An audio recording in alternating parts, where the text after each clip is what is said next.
suis en Grèce, donc vous allez être nombreux à faire des voyages et les voyages ne se font plus comme avant. C'est-à-dire qu'il y a évidemment le voyage traditionnel, mais il y a aussi ceux qui connaissent bien les régions qui ne veulent pas partir comme tout le monde. Alors c'est compliqué parce que il faut souvent connaître quelqu'un de sûr, il faut avoir des guides, bon comme on est en France, de préférable francophone car tout le monde ne parle pas le grec, ce que je comprends aisément, et tout le monde ne veut pas non plus louer une voiture sur place car quelquefois les panneaux ne sont pas toujours en anglais, ils peuvent être en grec et là eh bien c'est un alphabet comme vous le savez qui est différent d'une autre, d'où problème. Alors trouver quelqu'un qui vous assiste en quelque sorte sans débourser non plus trop d'argent parce que bon il faut que ce soit à la portée de tous et eh bien moi je vous conseille donc évidemment il y a des agences comme Autrement qui organisent les choses en petits groupes et puis il y a également des agences qui se trouvent directement en Grèce mais où les guides en quelque sorte ou les accompagnateurs peuvent venir vous assister dès votre arrivée à l'aéroport. Alors il y en a une que je vous ai déjà conseillée une fois mais là nous allons la suivre d'un peu plus près. Eh bien il s'agit de Yalos Tour. Alors pourquoi je vous la conseille? C'est très simple. D'abord parce que c'est à la fois une agence traditionnelle où vous pouvez donc avoir réservé tous les hôtels parce qu'ils ont un choix d'hôtels qui est très très bien et toute catégorie. Donc vous pouvez aussi bien réserver un séjour, on va dire traditionnel, avec éventuellement une voiture, mais vous pouvez aussi faire des parcours qui sont hors des sentiers battus. Et là donc on vous aidera, on viendra vous chercher à l'aéroport et on vous guidera là où vous voulez aller. C'est en quelque sorte le voyage à la carte, encore une fois, sans être volé. Deuxième avantage, c'est que les personnes qui vont venir vous chercher parlent parfaitement le français et cette agence, donc Yalos Tour, qui a son siège au Pirée, donc à côté d'Athènes, mais qui a également des agences un petit peu partout en Grèce, y compris dans les îles, par exemple si vous voulez aller en Crète, eh bien cette agence est dirigée, donc je vous le disais, par Christos Panaretou qui parle parfaitement le français, puisqu'il a fait d'ailleurs une partie de ses études en France, et qui est d'une gentillesse, d'une amabilité absolument parfaite. Donc je crois que c'est exactement ce qui convient lorsqu'on arrive soit dans un pays qu'on connaît mal, soit dans un pays que l'on ne connaît pas du tout. Et d'ailleurs, avant de les suivre dans quelques exemples d'épopées que vous pouvez faire en Grèce, je vais tout de suite vous donner leurs coordonnées. Alors vous pouvez leur envoyer un fax pour avoir des idées de parcours, par exemple de séjour, au 0030 210 92 48 690, donc 0030, ça c'est la Grèce, 210 pour la région d'Athènes, 92 48 690. Sinon vous pouvez aller sur leur site, c'est Yalos, Y-A-L-O-S, Yalos non pardon, c'est info, ça a changé, info comme info, I-N-F-O au singulier, info at Yalostour, tout attaché au pluriel, .gr, comme nous on dit .fr, et bien en Grèce évidemment c'est .gr, info at yalostour.gr, où vous aurez à la fois des exemples de séjour et des exemples aussi de parcours. Voilà, et ce qui va nous intéresser bien évidemment, c'est les trajets qui sortent des sentiers battus, à la fois mêler ce qu'il faut voir absolument et puis ce qu'il ne faut surtout pas louper, mais que vous connaissez peut-être pas, même si vous avez déjà été en Grèce plusieurs fois.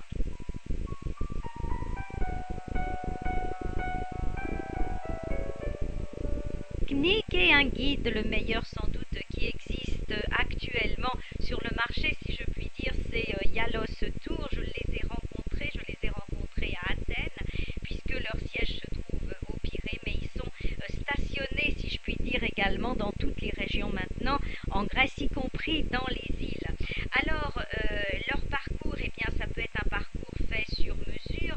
Moi, je conseillerais donc ce parcours-là, c'est-à-dire bien évidemment pour ceux qui n'ont jamais été à Athènes, quand même une priorité, c'est bien entendu de découvrir l'acropole, mais en dehors de l'acropole, il y a bien sûr à Athènes à flâner autour de l'acropole, c'est-à-dire dans ce qu'on appelle la Plaka.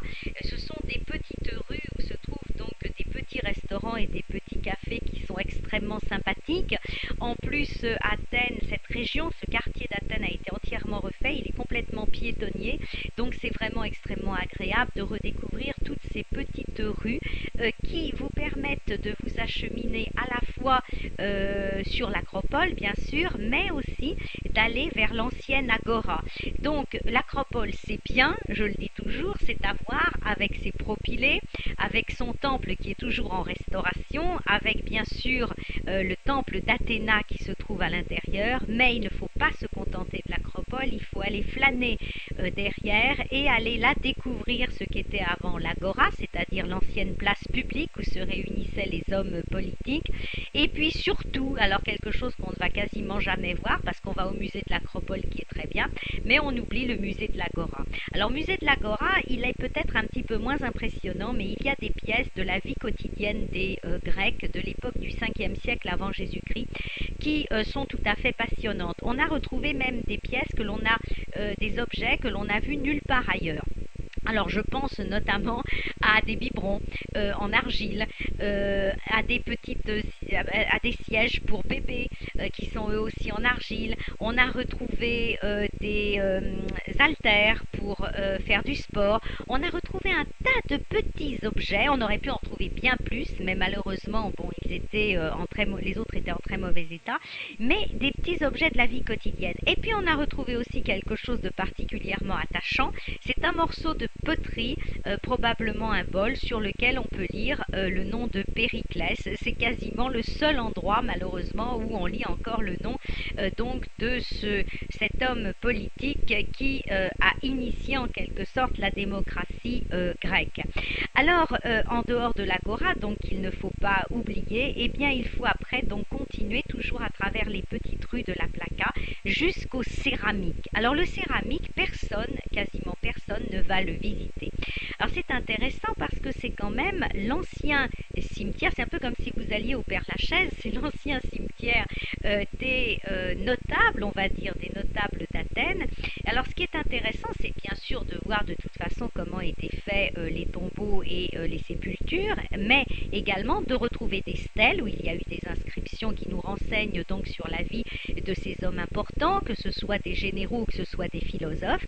Et puis c'est toujours émouvant évidemment de parcourir ces allées et surtout il y a le musée du céramique où on a donc là déposé également des objets de la vie quotidienne retrouvés, que ce soit des objets ayant appartenu à des philosophes aussi célèbres que Platon ou bien des généraux aussi célèbres ou des hommes politiques aussi célèbres que le fameux Thémistocle. Donc un parcours qui va peut-être vous occuper pendant 2-3 jours si vous le faites à fond, et puis si vous le faites au pas de course, parce que ça peut arriver, disons une bonne journée et demie quand même. Alors après, moi je vous conseille, parce que vous savez que Athènes n'est pas au bord de l'eau, c'est pas loin de l'eau, mais c'est quand même pas au bord de l'eau, je vous conseille de filer immédiatement vers la mer et d'aller en direction du Pirée. Au Pirée, il n'y a pas grand-chose. Le Pirée, c'est l'ancien port d'Athènes. Il y a un musée, bon, qui mérite le détour, mais il faut vite sortir du Pirée, d'ailleurs, c'est très très difficile de se retrouver dans le Pirée, contrairement à ce que disent les Grecs, mais ils sont chez eux, c'est normal. Très difficile de se retrouver dans le Pirée, et donc je vous conseille de filer immédiatement en direction de Vouglialménie, qui est en quelque sorte, on a appelé ça la Riviera grecque. C'est donc extrêmement agréable, c'est quand même par la route à grande circulation à une demi-heure d'Athènes, et c'est mignon, résidentiel, et surtout ça vous permet, vous verrez, extrêmement bien situé pour déjà filer vers le Cap Sounion. Nous voyageons en Grèce également avec Yalos Tour, donc cette agence qui a des accompagnateurs francophones et qui est dirigée par Christos Panaretou, qui parle parfaitement le français, qui est d'une grande amabilité, cette agence fait un bon rapport qualité-prix et surtout peut également faire des voyages sur mesure. Nous avons parlé d'Athènes, donc c'est un survol rapide. Nous filons après Athènes vers Vouglialménie, c'est-à-dire à une demi-heure de là, au bord de la mer. Et là, moi, je vous conseille à ce moment-là de résider à Satyr Palace, qui est juste donc dans Vouglialmeni, sur une péninsule qui lui appartient entièrement. Donc il y a trois bâtiments qui viennent d'être restaurés. C'est un lieu parfait, à la fois agréable, calme et surtout extrêmement bien placé. Alors vous pouvez d'ailleurs le réserver justement avec Yellowstour, et à partir de là vous pouvez donc pousser, si je puis dire, vers le sud et vous dirigez vers Sunyon. Donc c'est le bout de l'Attique. Tous les petits villages qui se trouvent, que ce soit tous les petits villages qui se trouvent de Vouglialmeni à Sunyon sont agréables. D'abord parce qu'il y a de nombreuses tavernes au bord de l'eau, des pêcheurs, ce sont des petits villages authentiques. Et puis ça vous permet donc de découvrir Sunyon, je vous le rappelle, qui est donc au Cap, avec un temple divin qui est donc construit au sommet de ce cap et qui est absolument fabuleux. Fabuleux la journée parce qu'il y a un point de vue qui est inégalé, mais aussi fabuleux au coucher du soleil, et beaucoup de gens donc attendent ce fameux coucher du soleil. Le temple lui-même est assez bien conservé. Il a été en partie donc restauré. Il y a toujours quelques fouilles qui ont lieu dans le voisinage, mais évidemment si vous allez là-bas il faut aller à Sunyon. Donc pour vous donner une idée, d'Athènes il faut environ, pour aller au Cap Sunyon, 1h30, 2 heures, vraiment grand maximum. Et puis bon, le bout de l'Attique, c'est quelque chose d'intéressant. Il ne faut pas oublier, et ça on l'oublie toujours, il y a très peu de gens qui vont là-bas, c'est la partie est de l'Attique. Tout le monde va du côté ouest et très peu du côté est.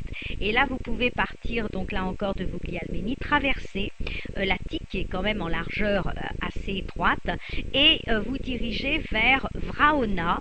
C'est l'ancienne Broronne où se trouvent plusieurs petits temples et donc des fouilles qui sont intéressantes, avec un petit musée. C'est extrêmement intéressant d'aller de ce côté-là. D'abord il y a beaucoup moins de touristes, et puis surtout il y a encore donc des vestiges antiques qui datent du 5e siècle, du 6e siècle avant Jésus-Christ. Alors l'Attique, bien sûr, c'est sans doute ce qu'il y a de plus connu dans la Grèce continentale, mais ce qui est intéressant, c'est de remonter en direction de l'isthme de Corinthe jusqu'à Éleusis. Là, Éleusis, vous allez être un petit peu déçu peut-être par la proximité d'Éleusis. Pourquoi? Parce que c'est un port qui est quand même assez, c'est pas un port de plaisance, hein. Il y a vraiment énormément de bateaux, c'est très industriel, donc on va dire qu'à cet endroit-là, les bords de mer ne sont pas particulièrement plaisants. Mais tout le monde oublie Éleusis. Or, il est très intéressant d'aller visiter le site d'Éleusis parce que s'y déroulait autrefois ce qu'on appelait les anciens mystères.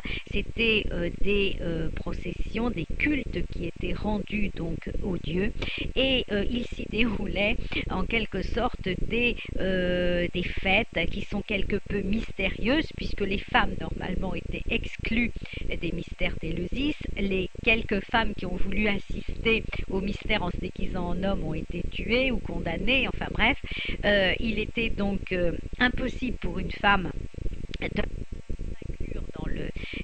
dans toutes ces processions, dans tous ces rites, et on célébrait là donc, c'était vraiment les initiés qui se réunissaient pour célébrer, prier les dieux, et les mystères d'Éleusis sont restés évidemment dans l'histoire, extrêmement célèbres, et donc il faut absolument aller voir dans la ville aujourd'hui d'Éleusis ce site antique avec donc les objets qu'on y a retrouvés, également un musée, et donc c'est vraiment un des lieux que l'on oublie toujours, mais qu'il faut absolument voir avant de filer vers l'isthme de Corinthe en direction du Péloponnèse.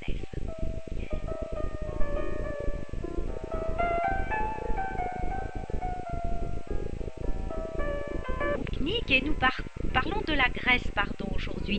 Alors, après l'Attique, bien sûr, il vous convient d'aller dans le Péloponnèse. Alors, vous pouvez effectivement rester quelque temps au golfe de Corinthe, à l'isthme de Corinthe, puisque, eh bien là, il y a également pas mal de choses à voir, même si vous stationnez, par exemple, entre autres, hein, il y a un hôtel qui est très bien, le Poséidon Ressort, enfin, il est correct.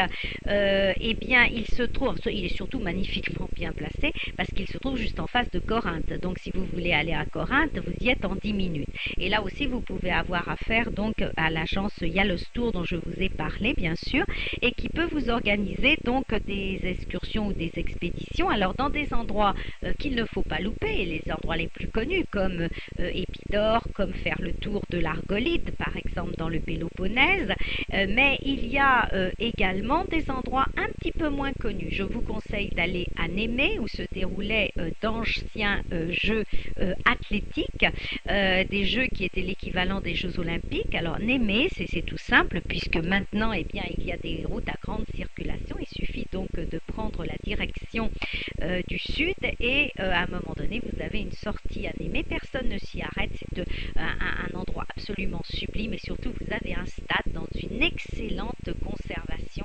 C'est très très dommage que peu de touristes s'y rendent. Vous avez également Sicyone, merveilleuse Sicyone, toujours en cours de fouille avec la ville de Sicyone et puis un théâtre qui est exhumé petit à petit. Il y a également un stade bon, qui demanderait d'être un petit peu nettoyé, mais c'est également intéressant parce qu'on voit typiquement la cité du 5e siècle avant Jésus-Christ qui, entre parenthèses, est en hauteur et domine donc tout le petit village de Sicyone qui est adorable et puis évidemment le bord de mer.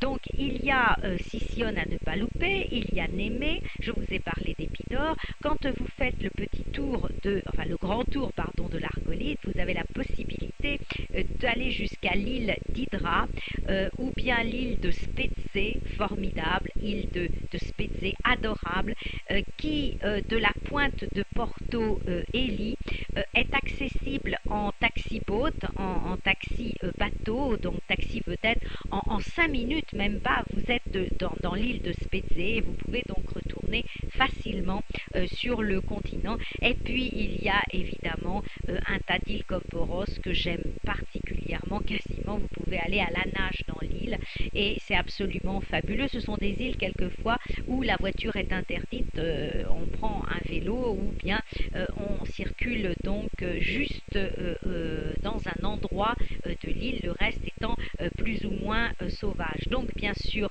le tour de l'Argolide et puis en ce qui concerne le Péloponnèse, alors bien sûr vous avez également la cité de Nauplie qui se trouve donc pas très très loin en fait de Mycène et de Tyrane, qu'il ne faut évidemment pas louper non plus, l'ancienne forteresse de Mycène et de Tyrane qui date de l'époque d'Agamemnon. Et si vous voulez découvrir un autre Péloponnèse où les gens là aussi vont rarement, eh bien continuez vers Sparte et continuez vers le sud. Là, c'est vraiment complètement différent. Ce sont plutôt des monastères montagneux en montagne. Ce sont une suite de monastères assez étonnants d'ailleurs. C'est des points de vue qui sont sublimes parce que la montagne est quand même assez haute. Et puis c'est également donc la découverte de ces rivages sauvages qui tombent quelquefois à pic vers la mer.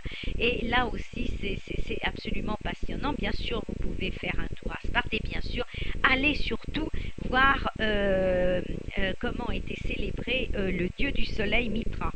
Donc voilà beaucoup de choses à faire qui sont certaines, je vous dis, plus courues que d'autres, indispensables à voir. Et puis il y a des curiosités.